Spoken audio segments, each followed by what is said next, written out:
Hi guys, in this video I'm going to show you how you can get the airdrop from Bitget. It's very easy. New users can get 50 BWB points more. So let's begin. First you will have to download the wallet. So let's download it. I'm using Brave, but it works on Chrome. It actually works on most of the browsers.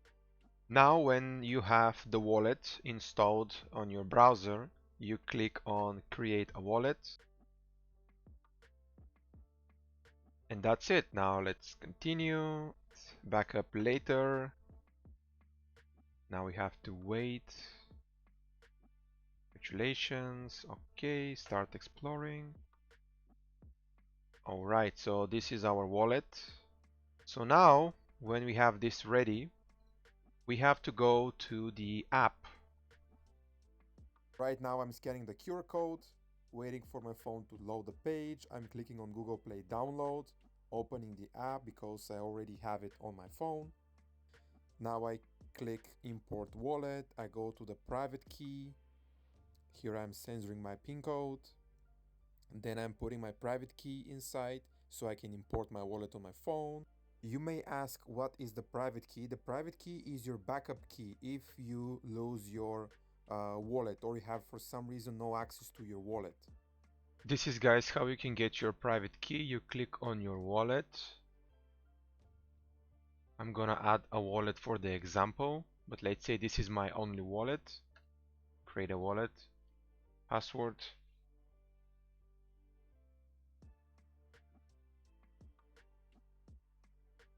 Creating your wallet, you click here. You can also click the second one. I clicked here because it's shorter. You wait. And then when it's ready, you go to this part.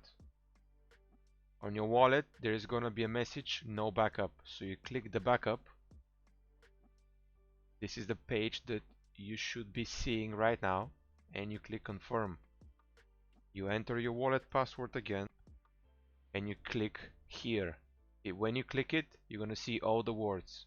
Make sure you write these words down on a piece of paper carefully, or try to remember all the words. When you're ready, you click next. To qualify successfully for the airdrop, you have to buy USDT or Ethereum, or you can also send USDT or Ethereum to your Bitget wallet. In the next part of the video, I'm going to show you how. You have to click on receive and you have to send some, for example, USDT to your Bitget wallet. You can also buy directly from the Bitget exchange website and send it to your wallet. This one is way easier and quicker, whatever you decide. Once you have your USDT, then you can continue with the airdrop. When you're ready, you click on airdrop in progress. You wait for the website to load. Well, that's some nice, cool animations. And you click on claim airdrop. In case you get an error, you have to click on earn more BWB points, swipe down and see what you can do. For example, you can swap or you can wallet hold, whatever you like. Swap is the easiest. As you can see, it's very easy to do. You can do it directly from your wallet. This is the end page. Now all you have to do is go to connect wallet and then click on check. If you see this message, it means that you probably didn't swap enough currency. Your total swap volume must be at least $100. If you scroll down, you can see the roadmap for the project and some other information if you're curious. And with that being said, thank you very much for watching. If you have any questions, let me know, and see you next time.